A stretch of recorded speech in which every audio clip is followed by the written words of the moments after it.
El poder en tus manos. Candidatos a la presidencia 2026.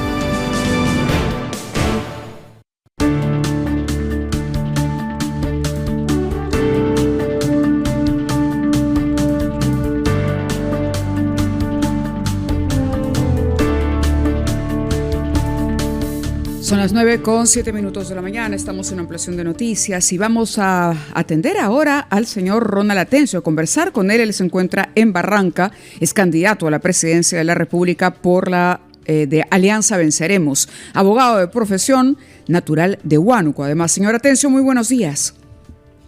Muy buenos días, un gusto saludarlos a todas las personas que nos están escuchando por la señal de RPP.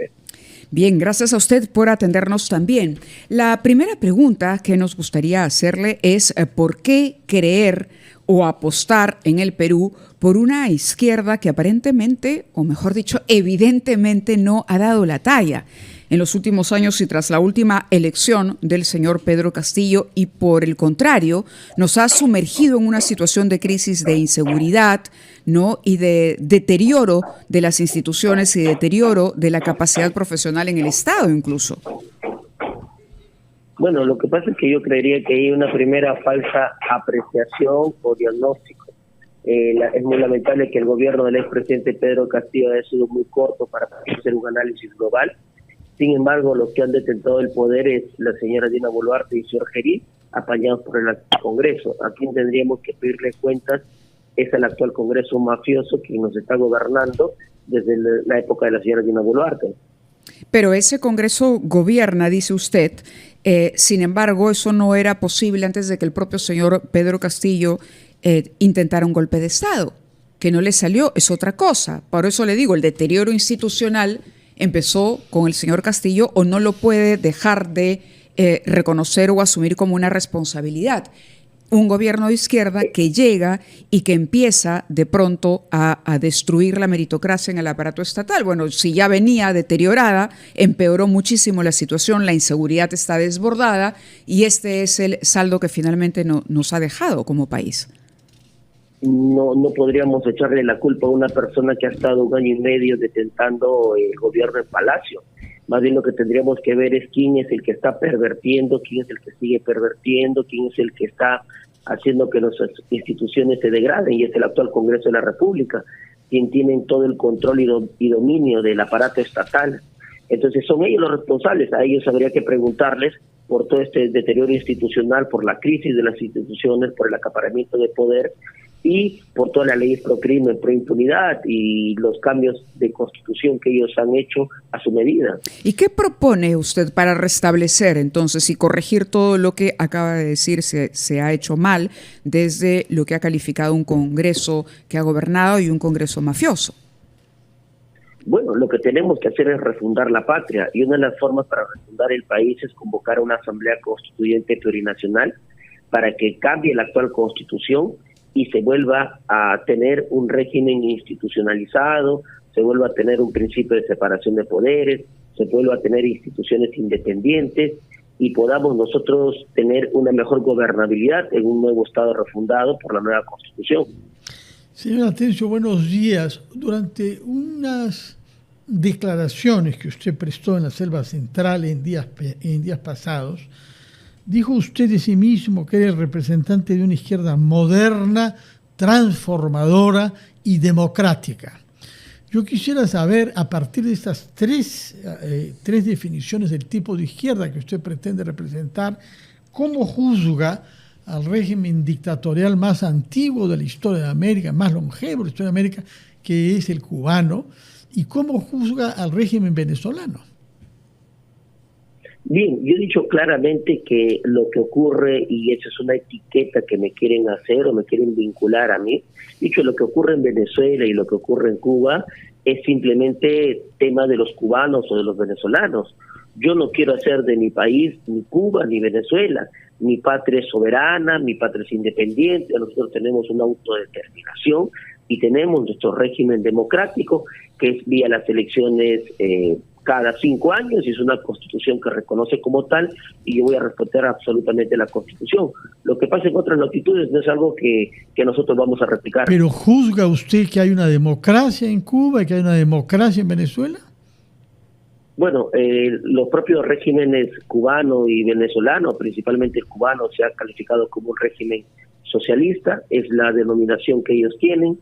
En Venezuela ellos tienen su propia reconfiguración democrática, pero como le vuelvo a repetir, es el tema de ellos, no es el tema nuestro, ni yo quiero imitar, ni quiero que pase lo mismo en mi país.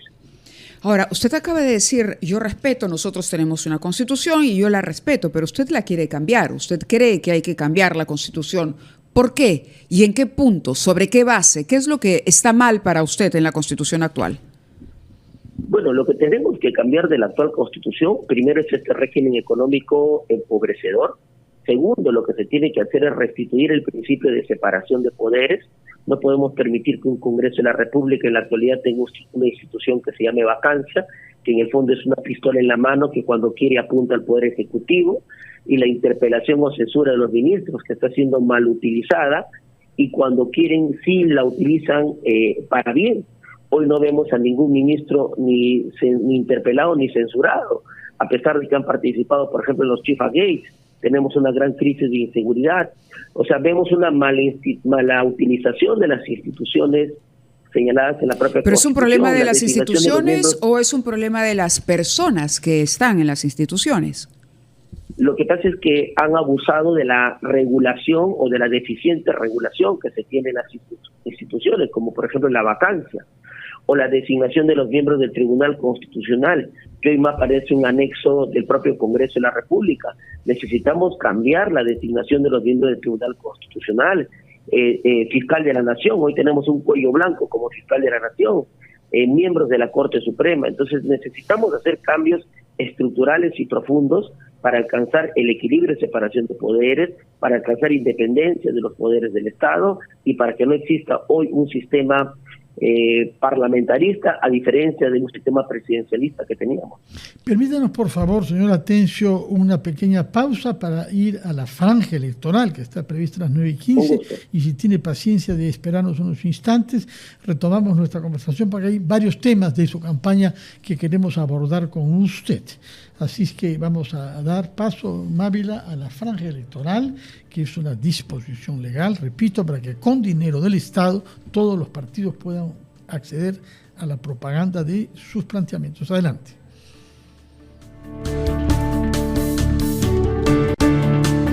El poder en tus manos. Candidatos a la presidencia 2026.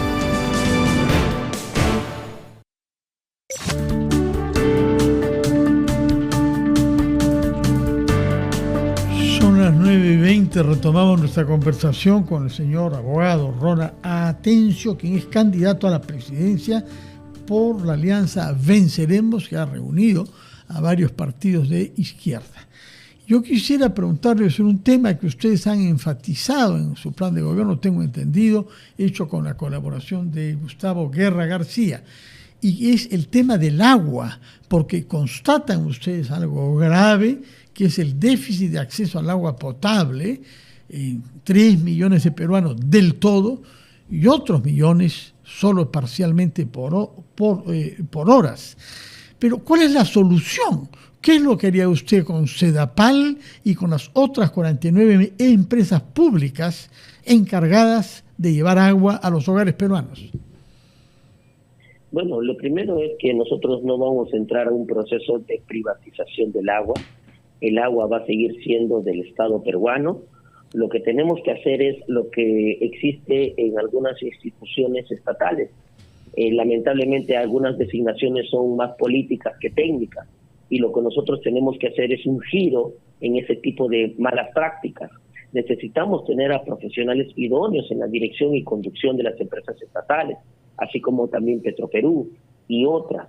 Entonces, el gobierno de Venceremos será un gobierno donde mantendrá la seguridad energética de nuestro país, la seguridad hídrica, pero para esta seguridad necesitamos de los profesionales más capaces, así como en el BCR tenemos la designación del señor Julio Velarde. Igual necesitamos niveles de funcionarios de esa calidad para que puedan hacer que nuestras empresas estatales sigan fortaleciéndose y puedan tener mayor tipo de inversión y eliminar este tipo de brechas sociales.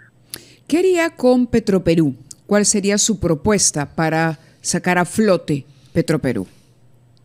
Bueno, nosotros hemos dicho claramente que Petroperú, primero, que no se privatiza. Petroperú va a seguir siendo una empresa estatal. Lo que acá nos sorprende mucho es que el actual gobierno no sale a explicar por qué Petroperú, específicamente la refinería, no está operando a su máxima capacidad. Petroperú, refinando los 95,000 barriles de petróleo diarios, tendría que ser fácilmente una empresa exitosa y con lucro. Debería producir al año 480 millones, cuando su deuda anual debería ser más o menos de 350. Lo que está pasando acá es una grave mala gestión de algunos malos funcionarios y que nosotros vamos a ser responsables de la despatrimonialización y de la posible caos que está generándose en Petroperú. Petroperú tiene que estar en manos técnicas y tiene que transparentarse toda la información. Señor Atencio, otro sector productivo al que le dedican ustedes mucho interés es naturalmente la agricultura, que da finalmente un empleo más que ningún otro sector productivo en nuestro país. Pero lo que ustedes proponen ahí como medida faro es una segunda reforma agraria. Conocemos cuáles son los resultados que tuvo la primera, que llevó lamentablemente a una caída de nuestra producción agrícola y en consecuencia a una dependencia mayor de las importaciones. En este momento estamos ante una situación de aumento progresivo de las agroexportaciones y muchos especialistas lo que buscan es vincular a los sectores de la agricultura moderna y exportadora con la agricultura familiar que se practica sobre todo en la sierra en pequeñas superficies. ¿Por qué cree usted que una nueva reforma agraria que suponga expropiaciones, por lo que he creído comprender en su plan, pueda ser beneficiosa para la producción agrícola y la exportación por una parte, pero también y sobre todo para esas familias que tienen poca tierra y baja productividad? Bueno, lo primero es comentarte que nosotros estamos en contra de las exoneraciones tributarias que se les ha dado a las grandes agroexportadoras, 2.000 millones al año y en 10 años son 20.000 millones, cuando no necesitan, cuando han precarizado la situación laboral de la clase trabajadora, cuando todos los ingresos que tienen se lo llevan al extranjero, cuando muchos de los hemos comprendido ese punto. Vayamos al tema general. Sí. Cuando lo único que hacen es envenenar a su clase trabajadora y terminan estando en los hospitales. Pues estamos en contra de ese tipo de agroexportadoras. Y esos 2.000 millones que nosotros les vamos a quitar a las grandes agroexportadoras para que paguen sus tributos, vamos a hacer que eso se reinvierta en la agricultura familiar, en las cooperativas.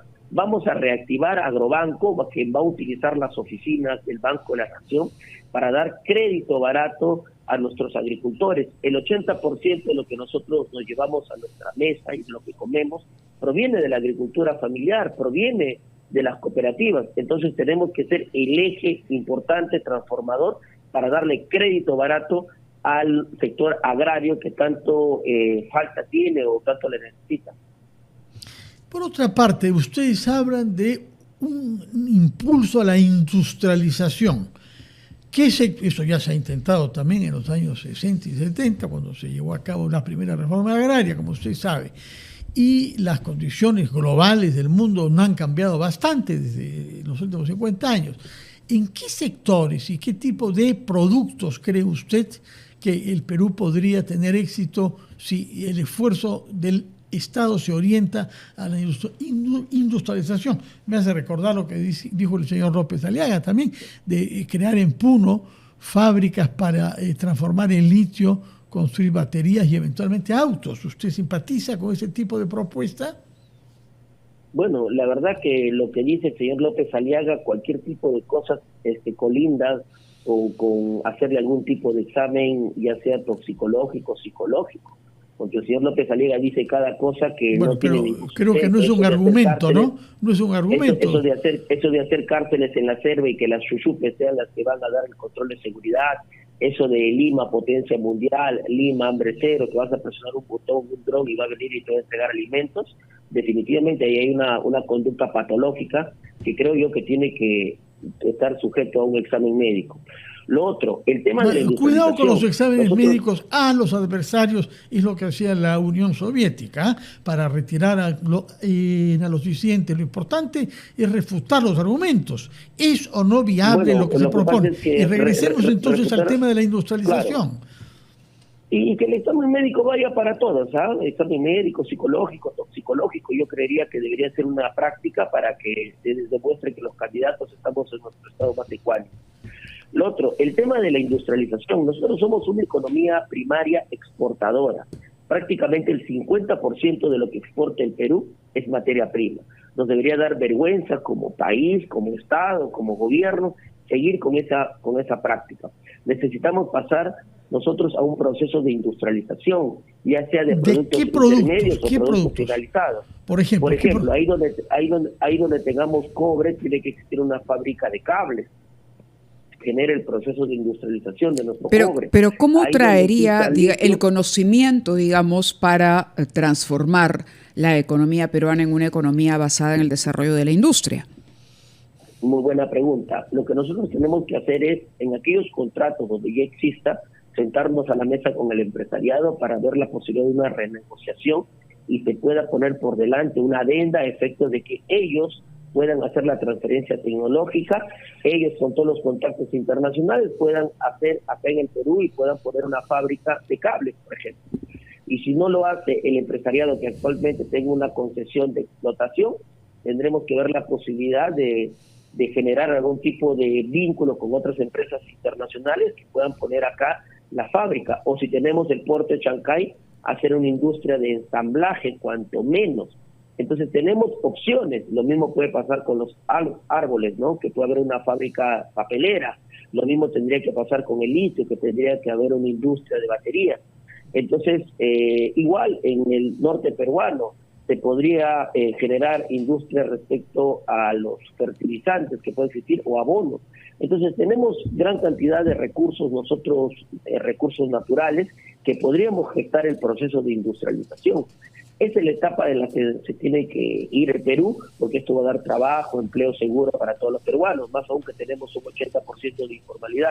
Necesitamos tener la capacidad de generar empleo en nuestra parte. ¿Cómo haría usted para reducir la informalidad laboral en el Perú, que usted la cifra en 80% de nuestros trabajadores? Bueno, primero con lo que le digo, generar el proceso de industrialización del país. No podemos nosotros dar empleo seguro si es que no se genera trabajo. Y el trabajo hoy se va a generar no en el autoempleo, sino en las fábricas, en las industrias. Nosotros también vamos a tener un sistema de préstamo barato para estos pequeños empresarios, taxistas, mototaxistas, personas que trabajan en un mercado. Vamos a poner a disposición de ellos 20.000 millones de soles con crédito de no más del 3% anual para que ellos también logren tener un flujo económico y puedan seguir invirtiendo y puedan tener capacidad de gasto en nuestro país. Muy bien, señora Atencio, le hemos escuchado algunos de los lineamientos de su plan de gobierno. Conversaremos en otra oportunidad cuando usted en Lima y pueda venir presencialmente a RPP. Por el momento lo que es nuestro deber es una vez más despedirlo, saludarlo y pasar a la franja electoral, pues que son las 9:30 de la mañana. Buenos días, señor Atencio, candidato de la Alianza de Izquierda Venceremos. El